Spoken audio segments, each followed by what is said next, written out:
আসসালামু আলাইকুম রহমতুল্লাহি ওয়া বারাকাতুহু। সুপ্রিয় দর্শক, আজকে জুমা মুবারক। জুমা সপ্তাহের সর্দার।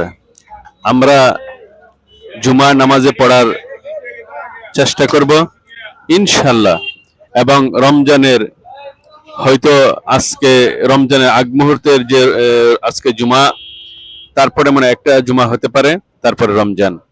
আমরা রমজানের জন্য প্রস্তুতি হয়ে যাব এবং জুমা নামাজ আজকে গিয়ে আমরা তওবা করব যে আল্লাহ আমাদেরকে আর কোনোদিনও বেনামাজি রাখবেন। আমরা বেনামাজি হতে চাই না। আমরা নামাজ পড়বো ইনশাআল্লাহ। আজকে থেকে আর কোনোদিনও নামাজ বাদ দিব না।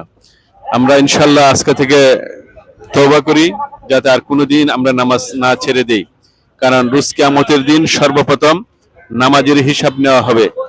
আমরা আশা করব ইনশাআল্লাহ, আমরা ওয়াদা করতে পারি যে আমরা আর কোনোদিনও নামাজ ছেড়ে দেব না।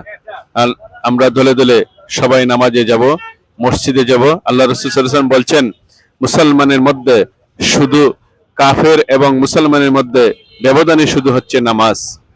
আমরা যদি নামাজ ছেড়ে দিই তাহলে আমাদেরকে দেখে আমাদের বাচ্চারাও নামাজ পড়বে না। আমরা যদি নামাজে যাই, নামাজ পড়ি, ঘরে পড়ি, তাহলে আমার বাচ্চারাও নামাজ পড়বে। আশা করি আপনারা